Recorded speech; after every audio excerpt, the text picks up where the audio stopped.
Financially చాలా struggle అయ్యారు producers, అది వాస్తవం. వాళ్ళు ఎక్కడ దొరికితే అక్కడ ఈ సినిమాని ప్రమోట్ చేయడానికి మెంటల్లీ ఫైనాన్షియల్లీ చాలా కష్టపడ్డారు. నేను పర్టికులర్గా థ్యాంక్స్ చెప్పాల్సింది రోహన్కి. వాడు ఇన్స్టాగ్రామ్లో వెళ్ళిపోయి అందరికీ హాయ్ మాకు హెల్ప్ చేస్తారా అని కూడా మెసేజ్ పెట్టాడు, ఇన్ఫ్లుయెన్సర్స్కి, కాంటెంట్ క్రియేటర్స్కి.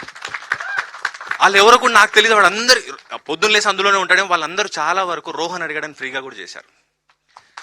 అండ్ ఈ మీడియా ఇంత సపోర్ట్ చేస్తుందని నేను ఎక్స్పెక్ట్ చేయలేదు. మామూలుగా జనరల్గా ఏ స్టార్ ఉన్నా ఏ సినిమా ఉన్నా కూడా ఒక పర్వాలేదు బాగానే ఉంది అంటారు, ఒక రేటింగ్ దగ్గర ఆచితూచి ఉంటారు. మేము ఏ సినిమా తీసామో మాకు తెలియదు కానీ 2.75కి తగ్గి ఎవరు ఇవ్వలేదు.